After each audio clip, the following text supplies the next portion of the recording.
Good afternoon. Welcome to your White House press briefing. Before we get started, I want to highlight some good health news this week. As you saw yesterday, Indiana became the 28th state, plus the District of Columbia, to expand Medicaid. This is great news for the estimated 350,000 Hoosiers who will gain coverage, and we commend Governor Pence for joining other Democrats and Republicans who have decided to expand Medicaid. If the remaining 22 states expanded Medicaid, millions of more people would gain health coverage. Yesterday, as you also saw, the Department of Health and Human Services announced that 9.5 million people have selected a health insurance marketplace plan or were automatically re-enrolled in the first 2 months of open enrollment for 2015. And in the 37 states using healthcare.gov, 2.5 million young people under age 35 have selected a plan or been re-enrolled. And in those same states, 87% of people who signed up for a qualified premium tax credit or other financial assistance to help make insurance more affordable. This is great progress, and we encourage people who still need insurance to come and sign up by February 15th. With that, Nancy, I will take your questions. I had a question about this quick dropping of the 529 tax plan as a distraction. What does that say about the president's commitment to his policies if something can be dropped so quickly as a distraction? Thank you, Nancy. I appreciate the question, and I think it's important to take a step back and look at the broader proposal the president has offered to ensure more middle-class families can get a college degree. First, he's proposed making 2 years of community college free for responsible students so that every American has access to at least 2 years or more of high-quality schooling. The president believes the surest way to the middle class is higher education. So some of you were on our trip to Knoxville a few weeks ago, where we were very transparent that we modeled our program on the national scale after the Republican governor's program in Tennessee. In addition, the president's proposed nearly $50 billion in education tax reforms geared towards helping middle-class families afford the cost of college. This proposal includes simplifying, consolidating, and better targeting tax-based financial aid. The president's plan would cut taxes for 8.5 million families and students, simplify taxes for more than 25 million families and students that claim tax benefits. All told, this would provide students working towards a college degree with up to $2,500 of assistance each year for 5 years. So while the program you're asking about is a very small component of that, it was a distraction. We decided to move forward with the rest of our plan, and we hope Congress moves on it shortly. So is there any thinking that by doing this, there's a greater opportunity to strike a broader deal with Republicans on the broader package? Or? We absolutely are anxious to roll up our sleeves and get to work with both Republicans and Democrats on this. As I mentioned, the fundamental pieces of this proposal are pieces that have enjoyed bipartisan support from Republicans and Democrats in the past. So we are absolutely hopeful that we can get to work on them. On immigration, what is your thinking about this talk on the Hill that the DHS funding deadline isn't necessarily that important because DHS employees would be essential employees who would be working anyway? I'm glad you asked that, Nancy. I think that Republicans have a choice to make right now. They can decide to either refight an old political battle over the president's executive actions on immigration, or they can choose to fully fund the Department of Homeland Security. This is a mess they created back in December when they decided to opt for that fight over the immigration reform actions the president took. We believe that was unwise and misguided, that they now have a mess on their hands that they ought to be cleaning up. They fought very hard for control of power in both chambers, the House of Representatives and the Senate, and it's now time for them to step up and govern. Any comment on the growing indication of a lawsuit by the House Republicans on immigration? I would just say that House Republicans seem to be relying more and more on the courts these days to challenge the president's authority. We believe that we acted within the full bounds of the authority enshrined into the executive branch, and we'll be defending that. Thank you, Jeff. Eric, back on 529s, can you tell us who at the White House was involved in the original proposal and how you came about deciding not to go forward?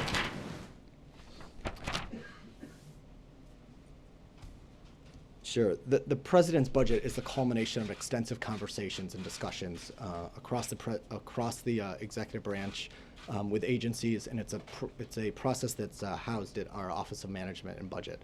So I'm not going to be in a position to give a tick-tock of those conversations, but I can tell you that that was a small part of a larger plan to help build economic opportunity for the middle class, because we feel that that higher education is critical to that endeavor.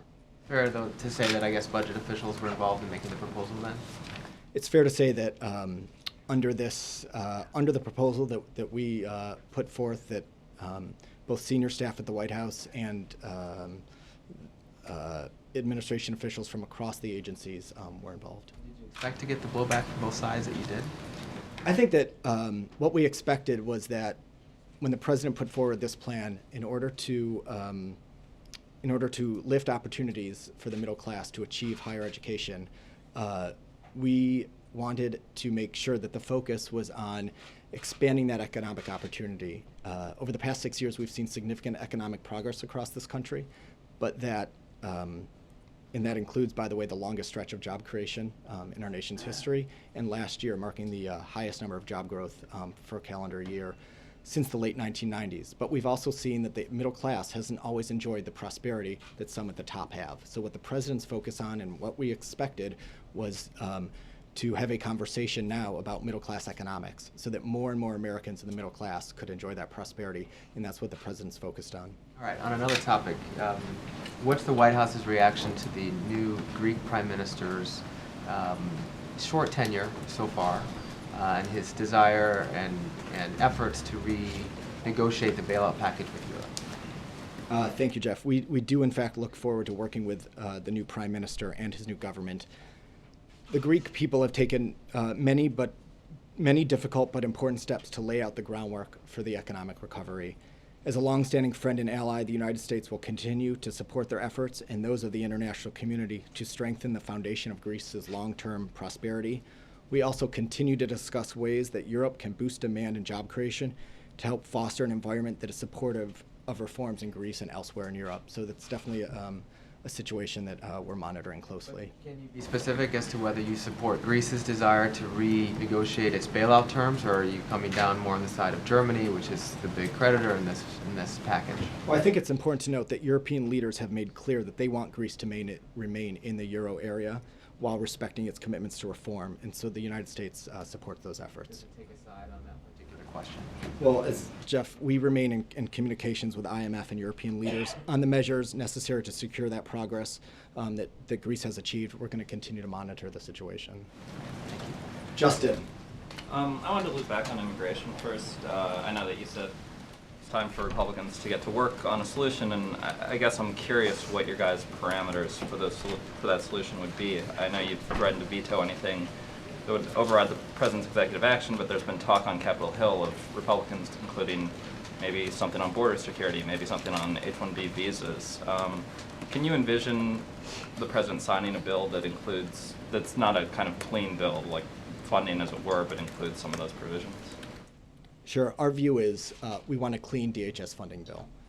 If you look at where we are, again, over the past 6 years, we are now at a point where Republicans fought very hard for majorities in both the House and the Senate, and a few months ago they achieved just that.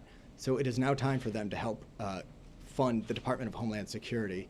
It's unimaginable to me that Republicans would risk defunding that agency, which is responsible for aviation security, which is responsible for the United States Secret Service, which is responsible for enforcement of our immigration laws. So our view is we want a year's worth of full funding. Sure, but that doesn't really answer the question, which is, would you accept a year's worth of full funding that included some of the provisions that Republicans have been trying to bargain into a broader comprehensive immigration bill, but attached to DHS funding? Justin, I've seen some reports of Republicans sort of floating certain riders and such that our bright line thus far has been we will veto anything that includes a rollback of the president's executive actions on immigration. Short of that, I'm not going to be in a position to sort of negotiate on those pieces.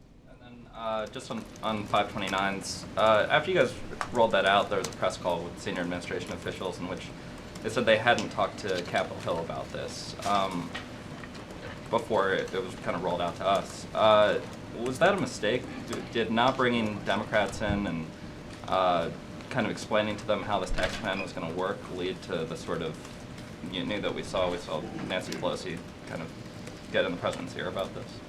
I think, Justin, that you saw in the wake of the State of the Union widespread, if not unanimous, support from Democrats on the president's plan to make college more affordable and more accessible for all Americans. Again, this particular piece was becoming a distraction. We didn't want that to jeopardize the broader plan, so that's why we announced what we did. John. Eric, what's the White House reaction to the Jordanian government expressing a willingness to give in to demands of ISIL to release a convicted terrorist, to gain release of their pilot who's been held hostage? What does the White House make of this? John, as you know, our policy is that we don't pay ransom, we don't give concessions to terrorist organizations. But in terms of details on the negotiations between the Jordanians and the Japanese, I'm going to refer you to their governments. Okay, but my question is, okay, so we don't, the United States government will not pay ransom, will not give in to demand. Do we think it is a bad idea if another government does exactly that? I can tell you that this is a long-standing policy that predates this administration, and it's also one that we've communicated to our friends and allies across the world. So you announced, the White House announced that there would be a review of our hostage negotiation policy back in November. What has happened with that review? Sure. That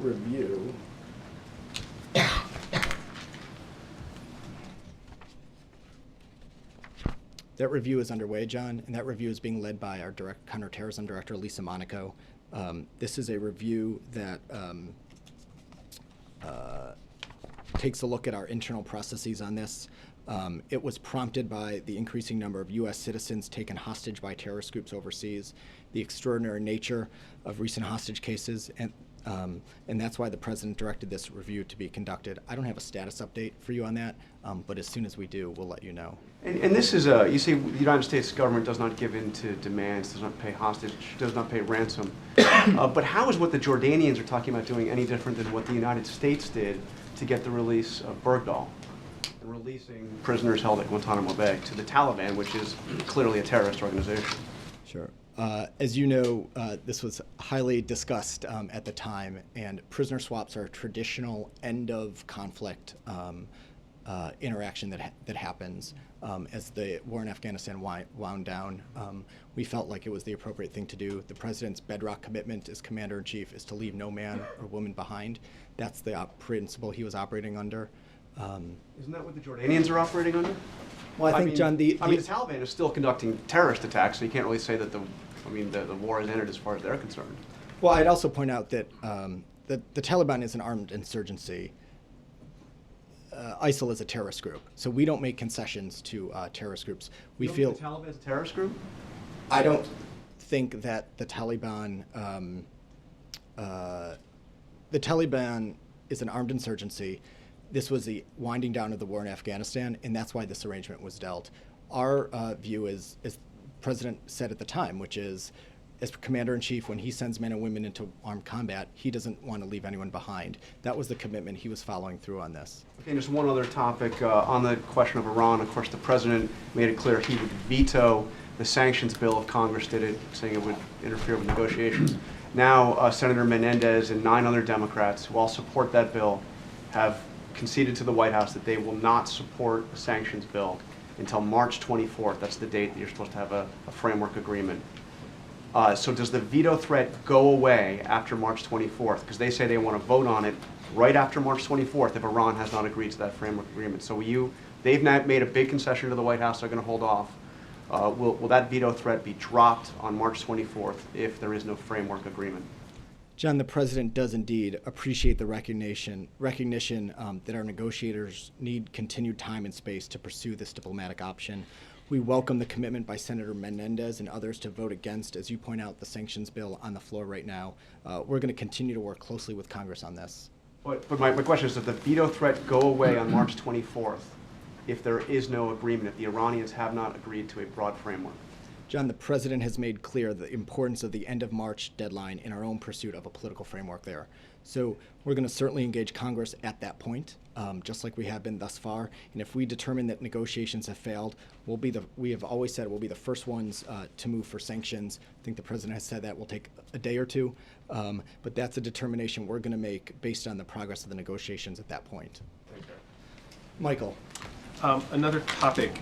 Senator Burr last week sent a letter to the White House requesting that the administration send all copies of the full torture report that it got from the Senate back to the Senate because he doesn't think that it should have gotten it in the first place. Will the administration be sending the full 6,700 page the copies that it has of the full torture report back to the Senate? I'm going to be honest with you, Mike. I did not see that letter. I will say it was under the president's directive that the unredacted version of the report be made public. So I think we have a strong record of transparency on that front, but I don't have a particular response to that specific request. Can you follow up? I'm happy to take a look. Edward Isaac DeVore. The full name. Senator Feinstein issued a 15-point dissection of the report about the CIA snooping on the committee computers. Josh had expressed a lot of confidence, was the quote in that report. Was what Senator Feinstein said about this raise any questions for you guys now about that confidence that you had in it? Well, we're 0 for 2 because I did not see Senator Feinstein's release either. I can tell you that we continue to have confidence in that report. I know that a lot of professionals worked a long time on that report. The president felt it was strong. It was important to make sure that an unredacted version was able to get into the public space because of the important dialogue that was happening on this issue, but I don't have a response to that. There's nothing that's come up since that has raised any questions? And Not that I see. Okay. April. Thanks, Eric. Is the president watching any of the confirmation hearings for Loretta Lynch? Just tell me. So I don't know if the president's been watching C-SPAN at all this morning, but I can tell you that we feel good about the confirmation hearing. We think Ms. Lynch has made clear that she's proven the president correct when he said that it was pretty hard to find someone more qualified for this job than Loretta. She has a 30-year career distinguishing herself as tough, fair, independent, and twice headed the most prominent U.S. Attorney's office in the country, twice being confirmed with bipartisan support by the United States Senate. But don't take my word for it. This might be the first and only time we cite Bill O'Reilly from the podium. But just a few days ago, he called her a hero and happy that she's the new Attorney General. Well, with all of that, she said that she's not Eric Holder, and the president really admired Eric Holder for all of his work, particularly in areas of civil rights and criminal justice. What does that mean for you, for her to say that on the Hill, when the president was so much of a supporter of Eric Holder's work? We are very much a supporter of Eric Holder's work. We think his record speaks for itself. If you look at the progress we've made on civil rights enforcement, if you look at the progress we've made prosecuting terrorists, increasing the rights of the LGBT community, and fighting tirelessly for voting rights, we feel good about Eric Holder's record at the Department of Justice. He has a strong record, an impressive record, and we feel that Loretta Lynch will be just as strong of an Attorney General as Eric Holder was. She will follow along that line, even though she says she is not Eric Holder. I didn't have a chance to read Loretta Lynch's opening statement. She might have been just being literal, that she's not Eric Holder. I think that if you are, if you... But wait, no, you agree with that? I think if you take a look at Loretta Lynch's testimony and her career and her credentials, you'll find the values and the priorities and the public policies that she's gonna pursue. The president certainly felt comfortable with that, and that's why he nominated her. Thanks. Mara. I have a question about another veto threat, which is Keystone. It might be the first one you get to exercise. He's been very clear that he'll veto it, but he hasn't been clear about why. Is he against building the Keystone pipeline, or is this because he wants to preserve some kind of process and wait for the State Department to do its thing. That's been very unclear. More to the contrary, I think we have been clear. This Keystone project is undergoing review at the State Department. That is a process that long predates this administration. So we are opposed to any legislative maneuver that would circumvent that process. It's about the process. It is not about the Keystone Pipeline. Again, we are opposed to any legislative maneuver that would circumvent a process that's been in place for decades. Does the president have an opinion after all this time on the Keystone Pipeline? The merits of the Keystone Pipeline? Yeah. I think you've heard the president talk about this on many occasions. I'm not going to go ahead and parse his words. Most recently, he addressed this in the State of the Union, where he said the United States government can set a larger bar, have a grander vision to rebuild infrastructure in this country. That's what he's focused on. In terms of the Keystone Pipeline, as I said, this is undergoing review at the State Department. He's going to wait until the State Department makes its final determination before voicing anything determinative. Well, how do you interpret what he said in the State of the Union? Because it was kind of oblique. He said we shouldn't set our sights so low as to a single pipeline. Does that mean he thinks it's small potatoes and it doesn't matter either way? Or what? I think the president has talked about this a couple of different times, and so I don't have anything to add at this point from the podium. I will say the project is under review at the State Department. We're going to wait for that review to complete before we weigh in. It's under careful consideration. It's an elaborate process. Now that the Nebraska court has weighed in, that route can now be assessed, but I'm not going to prejudge that process. Thank you. Kristen. Eric, thanks. I want to try to nail down a little bit more why you abandoned the plan to tax the 529 college savings funds. Of course, there were those reports that Minority Leader Pelosi was pressing President Obama on Air Force One, as well as Chris Van Hollen. Were those conversations the straw that broke the camel's back, essentially? Those conversations were indicative of the distraction that this was becoming, and the president put forth a bold proposal to make college more affordable for all Americans. He didn't want this to be a stumbling block that would jeopardize the rest of the package. So you call it a distraction. Do you still think this is a good policy? There was so much backlash, particularly from middle-class Americans, who said, we really value these plans. So do you still stand behind that as a good policy? Sure, we do. And again, this, even at the time, before yesterday, as my colleague Josh Ernest said, we would have only implemented this particular piece alongside a much broader package, which would have amounted to $50 billion in tax cuts for the middle class. You have a lot of people saying, though, that they wouldn't buy those plans if they came along with the tax. So I guess just in keeping with that, is that really good policy when you have so many people saying, well, then the plans become useless, essentially? I'm not sure I'd characterize it that way. I do think, again, this particular piece, which was a $1 billion over 10 years compared to a $50 billion program, was a small, tiny piece of a program we wanted to implement on behalf of middle-class families. And the First Lady's getting some criticism for not wearing a headscarf. Does she have a reaction to that criticism? She's getting some criticism on Twitter, particularly, I guess, in Arabic. So what is her reaction to that? Does she think that's fair, justified? Does the White House have a reaction? Kristen, I saw those reports, and the attire the First Lady wore on this trip was consistent with what First Ladies in the past have worn. First Lady Laura Bush, what Secretary Clinton wore on her visits to Saudi Arabia, Chancellor Merkel on her visits to Saudi Arabia, and including other members of the United States delegation at the time. Ted Cruz, Senator Ted Cruz, just tweeted, kudos to FLOTUS for standing up for women and refusing to wear Sharia-mandated headscarves in Saudi Arabia. Nicely done. Was that her intention to send that message?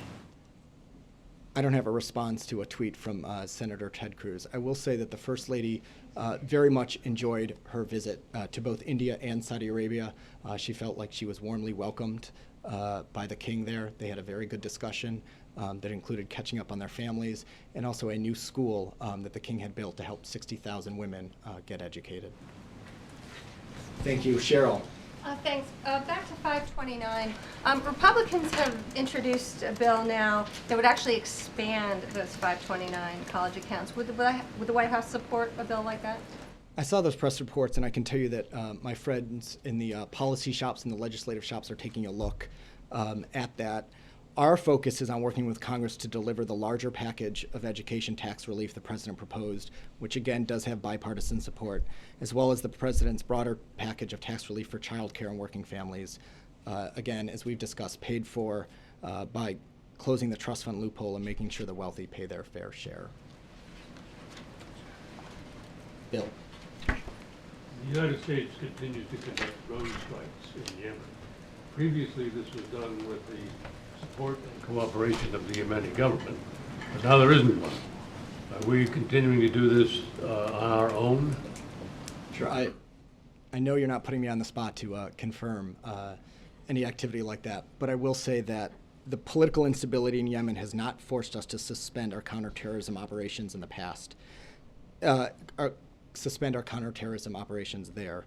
As we have in the past, we will continue to take action to disrupt continuing and imminent threats to the United States and our citizens.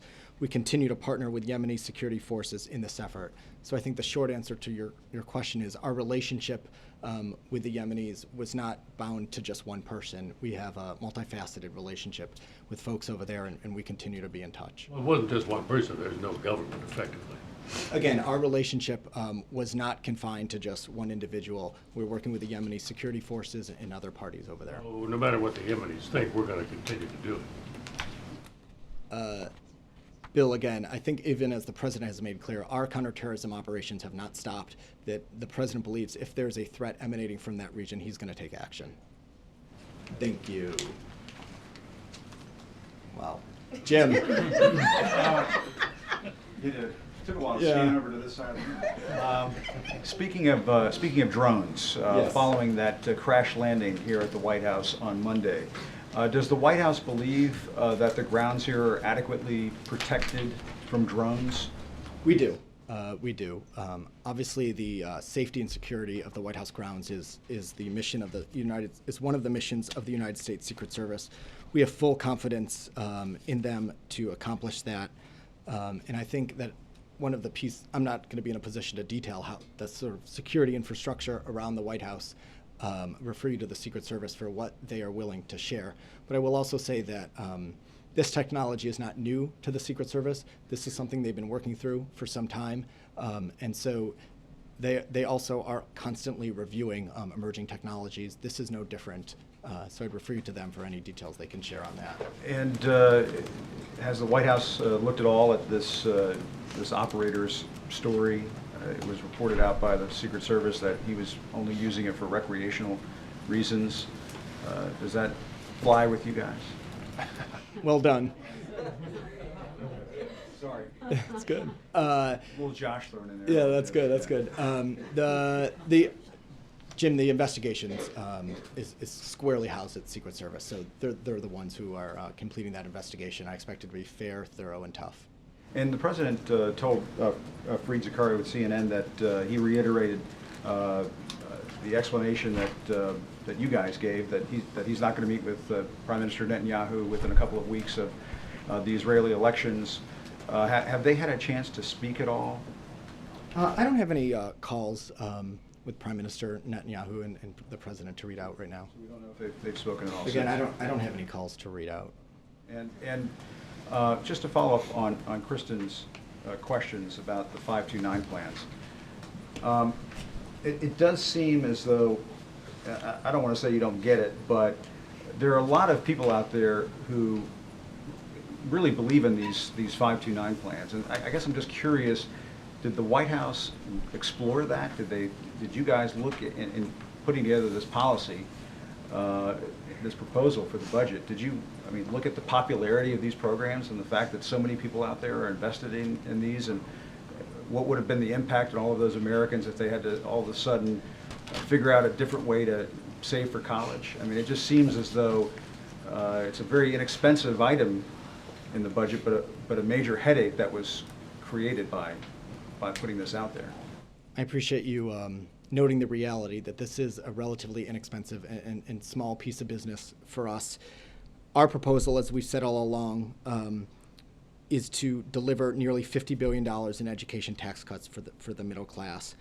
The 529 proposal is about 3% of that nearly $50 billion tax reform package. And that being said, the president is very interested in working with Congress to move forward on his broader package.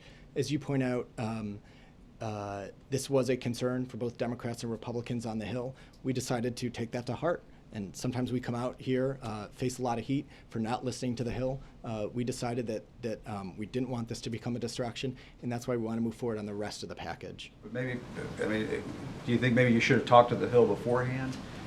I think that we have extensive conversations with members of Congress and their staff. I think by and large, we've seen near unanimous support, at least from the Democrats, on a lot of the goals and the pieces of the economic education reform proposal. Thank you. Annie.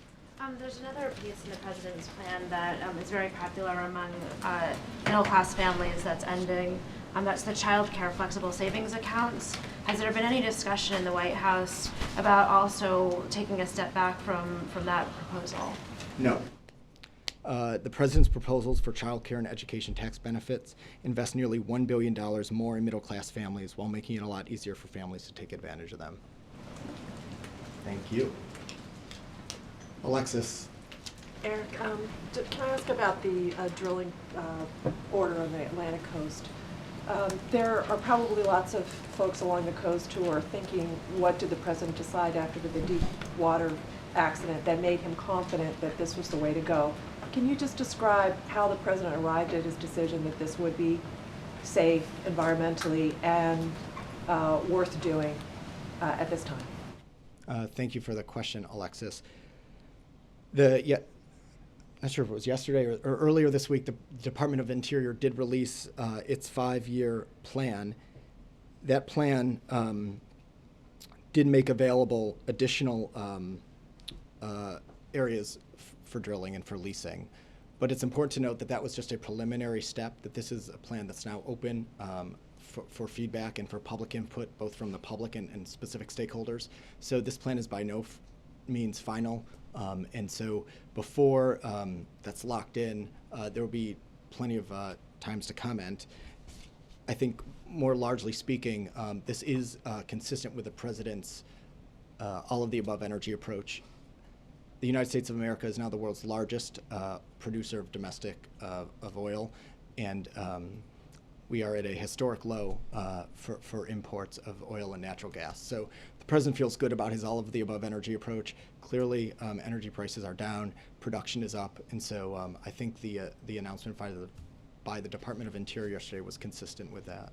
And also, just to follow up on Mara's question, is there any correlation in the president's mind in terms of this policy announcement between drilling on the Atlantic coast and his dissatisfaction with the Keystone Pipeline's utility or job creation or necessity? I don't think so. I think that, can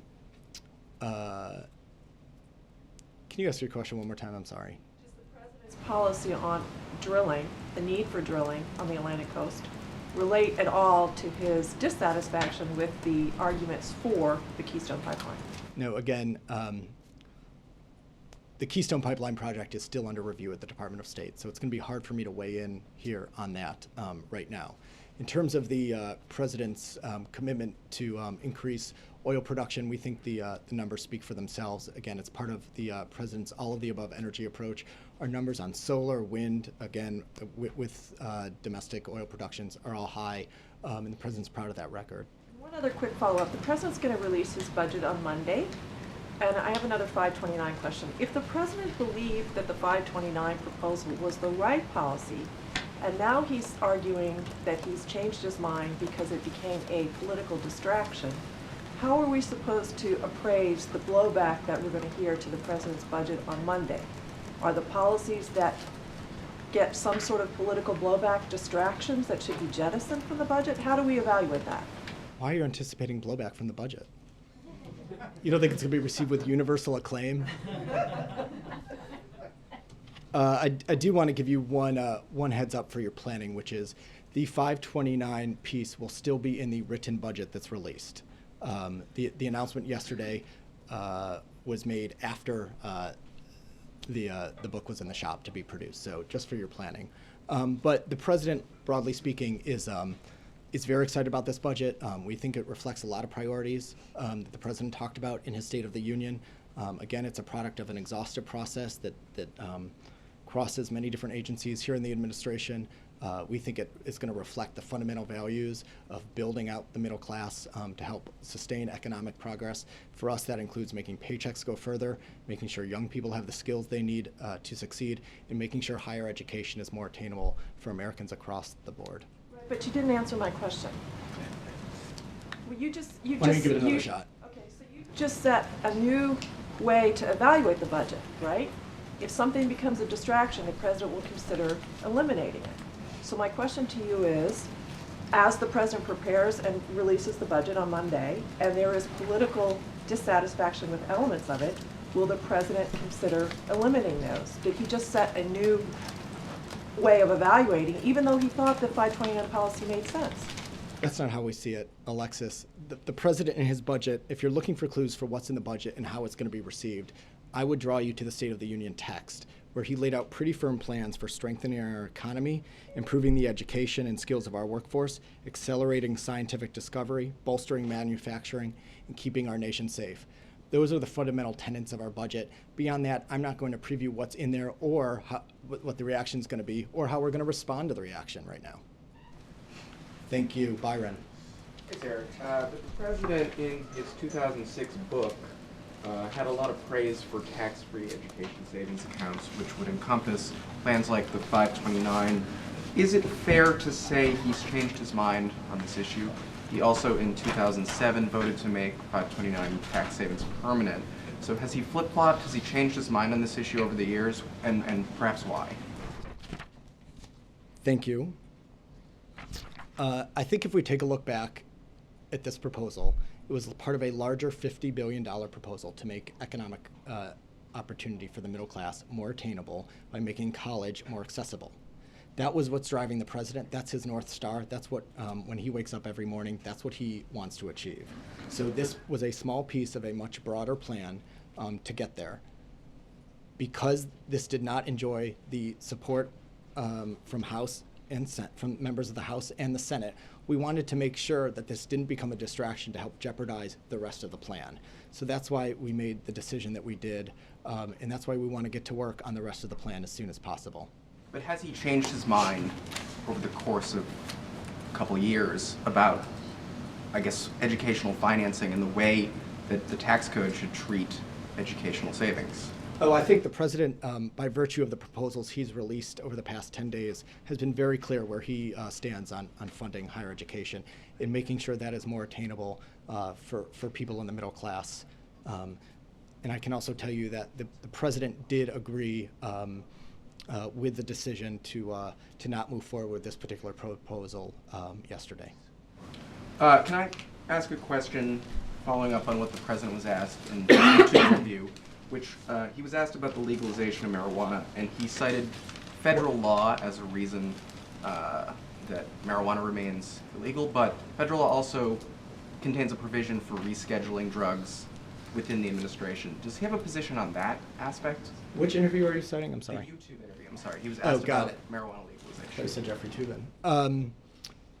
I'm going to refer you to the Department of Justice. I don't have a lot of information on that right now. Thank you. Cassie. Thanks, Eric.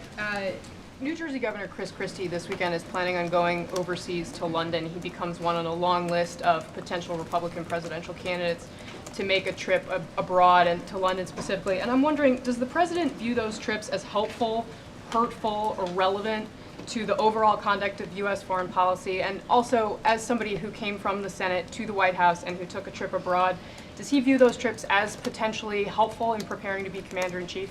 Sure. As tempting as it is, I'm not going to take the bait and take a 2016 question, but I appreciate the effort. Would such a trip, are there risks involved in such a trip if a U.S. official goes abroad and says something that's off kilter? Mitt Romney, for example, when he went as a Republican nominee, made several missteps. I remember that trip. But I'm going to let other judge the wisdom of those trips. Mark. Is there an administration view on eliminating the tax-exempt status on big money sports leagues like the NHL and the NFL? If there is, I didn't come prepared to share it. Could you get back to me on that? I will, yes. Kevin? Eric, thanks. I want to ask you about Jeremy Byrd, who served as the National Field Director during the 2012 re-election campaign. He's said to be actively working in Israel as part of a concerted effort against Prime Minister Netanyahu. And I'm just curious, given all the friction between the administration right now and Jerusalem, how concerned are you with his activities right now? Kevin, I haven't seen those reports, but I will tell you that we feel very good about the relationship we have with Israel. They are our closest ally in the Middle East. The President talks to Prime Minister Netanyahu more than any other foreign leader. They spoke, I believe, just a few weeks ago. So that relationship is as solid as ever. And so I'm not going to have anything more for you. Would it be fair to say you would discourage other former administration either officials or those who have worked with the administration from engaging in such activity? I have a lot on my plate. Taking to task what former administration officials do once they leave the White House is not something I'm going to engage in right here. Let me ask you about the relationship, Eric, between the Pentagon and the White House. There's been some criticism about micromanagement, heavy-handedness, the inability to sort of formulate a coherent plan given the second guessing that happens often at 1600 Pennsylvania Avenue. How would you characterize the relationship between the White House and the Pentagon? It's going to be helpful if you, are there any specifics you're asking about? Well, specifically, Leon Panetta, Robert Gates, and even more recently, comments attributed off the record to others in very high and senior level positions have been critical of micromanagement from the White House. Sure. This is something we've discussed at length from here, but we, of course, always deeply value and respect the input of our military leadership. That's something that is placed at paramount value here at the White House and something that goes into every consideration the President makes as Commander-in-Chief. That said, the President is the Commander-in-Chief. The friction with the Pentagon, I believe, those who've been covering this White House much longer than I've been working here will tell you that is something that predates this administration. So we believe we have good relationships with military leaders, and that most importantly, the President has an open ear and values their input around the table or over the telephone. Thank you. Thank you. Jared. Thanks, Eric. You were talking about all of the above energy strategy earlier, and I just wanted to follow up. Yesterday, the House passed a bill about liquefied natural gas exports. Does the White House have a reaction to that? We think the bill is unnecessary. Why? Because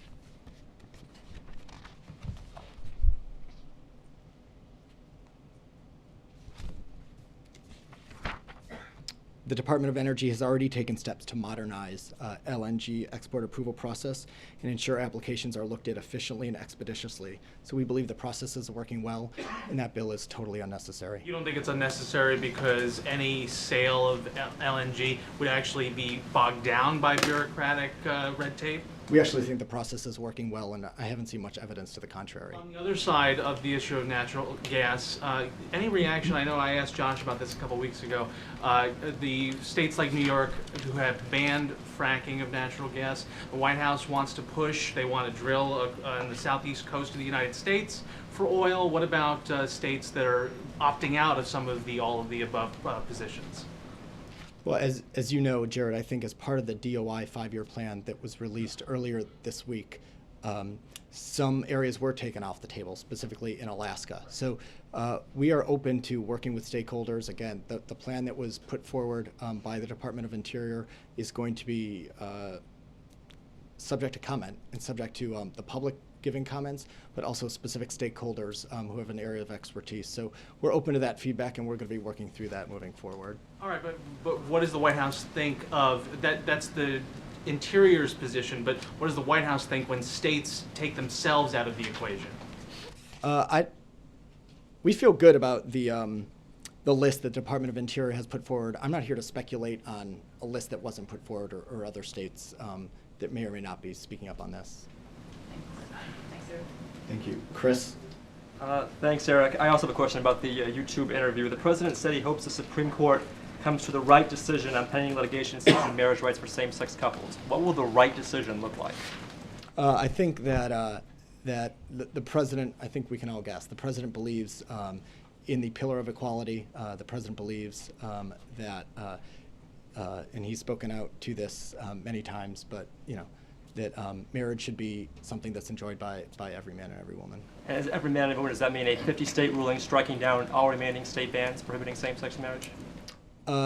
I am just not an expert on sort of what the actual details are pending before the court, so I'm going to leave it to the president to voice our view. Also in that interview, the president said a lot of nice things about same-sex couples, such as they're good parents and they are brothers and sisters. He also referred to their lives as a lifestyle choice. Does the president regret using that phrase? I haven't talked to the president about using that phrase, but again, I think the president's views on this are well known. Should we take away from that statement that the president thinks that being gay is a choice? I don't think so. Fred.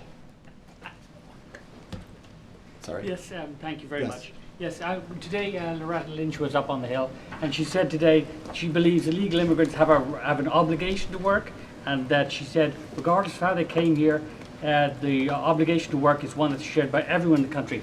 Does the president believe that people who are here unlawfully have an obligation and a right to work? The president believes that as part of the immigration, both the executive action that he announced, but also a pillar of the bipartisan bill that passed the Senate with both Democrats and Republicans and that was blocked by the House leadership from even coming up to a vote, that restores accountability, that those immigrants can come out of the shadows, join the workforce, and pay taxes and be held accountable. That law was never passed, you remember. So does the president believe that people who are here unlawfully now have an obligation to work and compete for jobs against Americans, unemployed Americans, young Americans, etc.? His attorney general, his prospective attorney general believes this. Does the president agree with Lynch on this, that people who are here unlawfully have an obligation to work? I think the people who, under the president's executive action plan, can now come out of the shadows, get a job, and pay taxes is people right. who are here unlawfully. Does that mean they include all 12 million have an obligation to work, or does the president have a disagreement with his nominee for the attorney general? Sure. I'm going to admit, I know that hearing is ongoing, so I haven't had a chance to review that transcript before coming out here, but we'll see if we can get you something. Answer back I will on try that? my best. Thank you, guys. Thank you.